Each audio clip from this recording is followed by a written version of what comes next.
जय श्री राम। आप सभी का बहुत बहुत स्वागत है। सिद्धि ज्योतिष विज्ञान आप ही का फेवरेट यूट्यूब चैनल, जिसे आप बहुत ज़्यादा लाइक करते हैं और आप ही का सपोर्ट हमें रोज़ डेली एक नया वीडियो बनाने के लिए प्रेरित भी करता है। आज जिस टॉपिक को लेके मैं बात कर रही हूँ, ये आप ही के जीवन को परिवर्तित करने में आपको सहयोग करेगा। यदि वीडियो को अभी तक लाइक नहीं किया है तो लाइक कीजिए, सब्सक्राइब कीजिए, जिससे कि कोई भी न्यू वीडियोज़ आए तो आपको जानकारी सबसे पहले प्राप्त हो।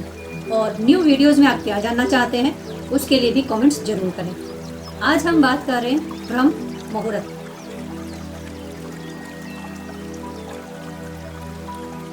नाम तो बहुत बार सुना होगा आपने। ब्रह्म मुहूर्त में काम करने चाहिए, या ब्रह्म मुहूर्त में उठ के विश मांगिए, या कोई भी आप अपना सपना पूरा करना चाहते हैं तो ब्रह्म मुहूर्त में कीजिए।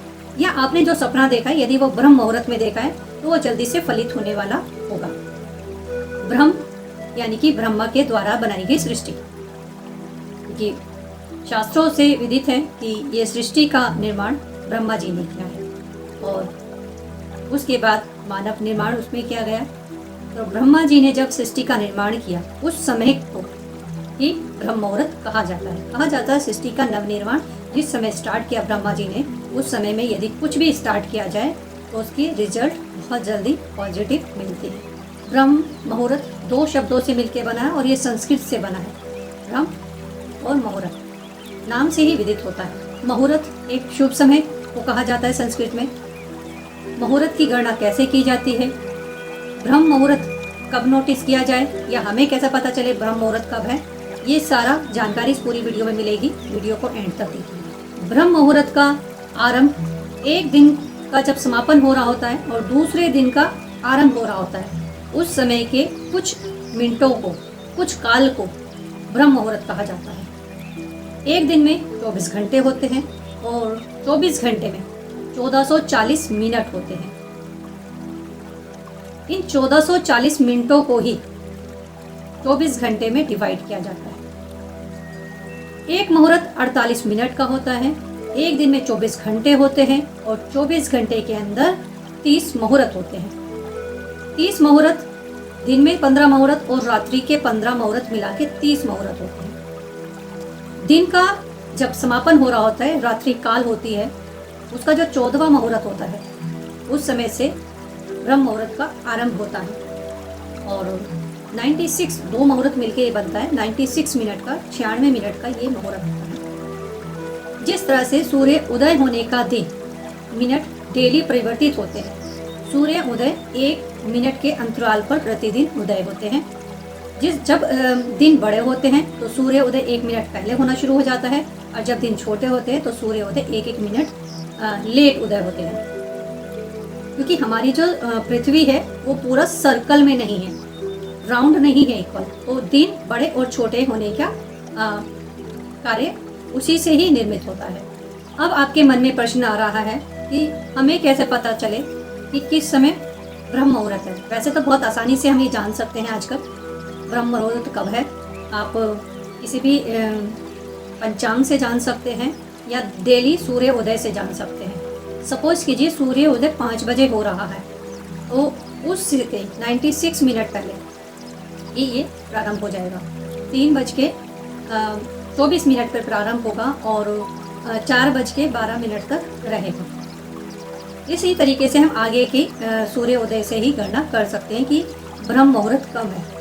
इसका इतना महत्व है। हमारे ऋषि मुनि, हमारे साइंटिस्ट, जो आज के समय के साइंटिस्ट हैं, वो आदिकाल से साइंटिस्ट थे। उन्होंने हमारे सनातन धर्म को जो बुनियाद दी वो एक विज्ञान के आधार पर है, यानी कि सनातन धर्म पूर्णतः वैज्ञानिक आधार पर है। क्योंकि जब सूर्य उदय हो रहा होता है या किसी भी चीज़ का निर्माण हो रहा होता है, आपने देखा कितना सुंदर होता है। तो ब्रह्मा जी ने जिस समय सृष्टि का निर्माण किया वो काल कितना सुंदर होगा, कल्पना करके देखिए। सृष्टि में नव संचार हो रहा है। भौतिक जगत का शोरगुल, भाग तोड़ नहीं है। सृष्टि में मानव ही नहीं, प्रत्येक जीव शांत है और एक नए दिन की शुरुआत करने जा रहा है। सुबह के समय जितनी शांति होती है, शून्यता होती है, और पूर्णतः शून्यता के बारे में आप सुना होगा कि सृष्टि शून्य से प्रारंभ होती है और शून्य पर ही अंत होता है। और इस शून्य काल में जब सृष्टि के अंदर चारों तरफ शांति है, शोरगुल नहीं है, यदि कोई भी आध्यात्मिक कार्य किया जाता है भौतिक जगत से दूर होके, तो आप अपनी ऊर्जा को कहीं ना कहीं इंक्रीज करते हैं, बढ़ा लेते हैं, क्योंकि ऑलमोस्ट हम यानी कि मानव जो निर्मित है इसी ब्रह्मांड से है। और जब आप अपने परम पिता ब्रह्मांड से कनेक्ट होते हैं या दिव्य ऊर्जा से कनेक्ट होते हैं, तो आप देखेंगे आपके अंदर दिव्य ऊर्जा आ रही है, क्योंकि हमारा दिमाग खुद इस बॉडी को चलाने वाला एक कंप्यूटर है और इस कंप्यूटर को डेली हमें चार्ज करना चाहिए। चार्ज करने के लिए क्या करना चाहिए? हमें उस काल में जाके प्रार्थना करनी चाहिए, मेडिटेशन करना चाहिए, ध्यान करना चाहिए, या उस समय उठकर आप मौन थोड़ी सी देर के लिए रहें। मौन यानी कि शून्य हो जाएं और इस पृथ्वी की शून्यता को महसूस करें। तो आप जिस उद्देश्य को प्राप्त करने के लिए इस पृथ्वी पे जन्म लिया है, उस उद्देश्य को कहीं ना कहीं प्राप्त करेंगे। आप जाके देखिए, हमारे शास्त्रों में पढ़ के देखिए, तो आप सब जगह इस ब्रह्म मुहूर्त का बहुत इम्पोर्टेंट देखेंगे। कि जैसे रामायण में एक जिक्र आता है कि रावण के द्वार पे जो द्वारपालिका है, उसने सुबह भोर काल में ब्रह्म मुहूर्त में स्वप्न देखा है और ये स्वप्न बहुत ही जल्दी फलित होने वाला है। इसी तरीके से बहुत सारे कालखंडों में भी इसी तरह का निर्माण किया गया है। इसी तरीके से और कालखंडों में भी प्रातः काल के स्वप्न के बारे में बहुत सारी चर्चाएं हैं कि प्रातः काल आपने भी सुना होगा, अरे कब सपना देखा आपने, प्रातः काल देखा है, वो बहुत ही जल्दी फलित देने वाला होगा।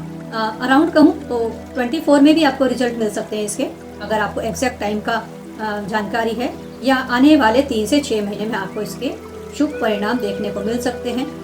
शुभ मैं इसलिए कह रही हूँ, यदि आपने स्वप्न शुभ देखा है तो शुभ परिणाम मिलेंगे, यदि बहुत अच्छा नहीं देखा है तो हो सकता है उसके परिणाम आपको अच्छे ना मिले। लेकिन ज़रूरी नहीं है कि जो अच्छा आपके लिए नहीं है वो सच में अच्छा ना हो।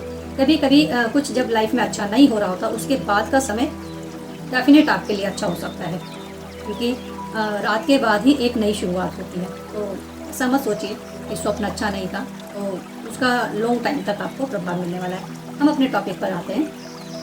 ब्रह्म मुहूर्त में यदि उठ के आप किसी चीज़ के नवनिर्माण करने के बारे में विचार करते हैं, सोचते हैं, आध्यात्मिक जगत में, भौतिक जगत में, अपने गृहस्थ जीवन में, अपने बिजनेस में, अपने करियर में, अपनी एजुकेशन में, आप इसके रिजल्ट बहुत अच्छे देखेंगे। आपने सुना होगा अपने पेरेंट्स को भी कि बेटा सुबह उठ के स्टडी करनी चाहिए, इससे मेमोरी बहुत तेज होती है, जो इस काल में याद किया जाता है वो हमेशा मेमोरी में रहता है, कभी भूलते नहीं है। और बहुत सारे बच्चे ऐसा करते भी हैं और उसके इसके शुभ परिणाम मिलते भी हैं। ब्रह्मांड से कनेक्ट होके या ब्रह्म मुहूर्त में कनेक्ट होके आप अपने अचेतन मन को और ज़्यादा चार्ज कर सकते हैं, तेज कर सकते हैं, तीव्र कर सकते हैं, जिससे आपकी मेमोरी अच्छी होगी और दूरगामी परिणाम आपको मिलेंगे। साथ ही साथ यदि ब्रह्म मुहूर्त में आप उठ के सिर्फ ओम के जाप के साथ मेडिटेशन करते हैं, या आपको स्ट्रेस बहुत ज़्यादा है, या एंजाइटी प्रॉब्लम है, या नेगेटिविटी थॉट बहुत आते हैं, नेगेटिव थॉट बहुत आते हैं, या आसपास का वातावरण आपको लग रहा है कि आप एडजस्ट नहीं कर पा रहे हैं, तो इस समय का उपयोग कीजिए। इन सभी प्रॉब्लम से कहीं ना कहीं आप कवर करेंगे। साथ ही साथ यदि आप चाहते हैं अध्यात्म जगत में कुछ करना, या आप चाहते हैं मेरे जीवन का उद्देश्य क्या है, मुझे समझ में नहीं आ रहा है, या कोई भी काम करते करते अभी तक आपको सफलता नहीं मिल रही है, तो आपको ब्रह्म मुहूर्त चैलेंज एक्सेप्ट करना चाहिए। ये जो चैलेंज होगा 27 डेज का होगा। यदि आप 27 डेज रेगुलर मेडिटेशन करते हैं या इस ब्रह्म मुहूर्त में उठ के अपने आप को ब्रह्मा से कनेक्ट करते हैं, ब्रह्म मुहूर्त से कनेक्ट करते हैं, ईश्वर की बनाई गई सृष्टि से कनेक्ट करते हैं, ईश्वर से कनेक्ट करते हैं अपने आप को, तो आप देखेंगे आपके अंदर एक ट्रिप चेंज आ रहा है, बहुत ज़्यादा चेंज आ रहा है। आपकी ऊर्जा, आपका ऑरा पॉजिटिव हो रहा है, आपके अंदर पीस ऑफ माइंड आ रहा है। साथ ही साथ आपके अंदर जो कुछ चेंज स्पेशल देखने में मिलेंगे वो मिलेगा कि आपके अंदर संतना आ गई है, आप बहुत शांति प्रिय हो गए हैं, आप किसी को भी देने में ज़्यादा विश्वास रखते हैं, क्योंकि आप भी ईश्वर के द्वारा बनाई गई इस सृष्टि का एक चक्र है। जिस तरह से प्रकृति हमेशा देना चाहती है, हवा हमेशा मिलती है, कुछ लेती नहीं है, सूर्य हमेशा मिलता है, कुछ लेता नहीं है, सृष्टि से जितने भी फल, फूल, कंद, मूल हमें मिलते हैं, सृष्टि कभी लेती नहीं है। तो आप कहीं ना कहीं देने की भावना में भी आ जाते हैं, और जो देता है ईश्वर उसके लिए भी कोई ना कोई रास्ता बनाता है। तो आप जब अपने अंदर इतने सारे चेंजेस देखेंगे तो आप ईश्वर से कनेक्ट होंगे, और साथ ही साथ ईश्वर ने जिस उद्देश्य से आपको भेजा है वो उद्देश्य आप प्राप्त कर पाएंगे। इतनी बार तो हम देखते हैं लाइफ में रिजेक्शन क्यों मिल रहा है? कहीं ना कहीं आप अपने उद्देश्य को प्राप्त नहीं कर पा रहे, इसीलिए रिजेक्शन से फेल नहीं होना है। उद्देश्यों को कैसे प्राप्त किया जाए, इस तरफ हमें फोकस करना है। इसके लिए आपको ये 27 डेज वाला चैलेंज एक्सेप्ट करना है। ब्रह्म मुहूर्त कब होता है ये मैंने आपको बताया, इसका बेनिफिट क्या है वो मैंने आपको बताया है, और इससे लाभ लेने के लिए 27 डेज़ का चैलेंज आपको एक्सेप्ट करना चाहिए। और अपने कमेंट्स में मुझे ज़रूर लिख के बताइएगा कि आप भी ब्रह्म मुहूर्त का क्या उपयोग कर रहे हैं और उससे आपको क्या रिजल्ट मिले हैं। तो आज का वीडियो यहीं तक है। ब्रह्म मुहूर्त क्या है, इसका उपयोग क्या है और इससे हम किस तरह से अपने उद्देश्य की प्राप्ति कर सकते हैं। जय श्री राम।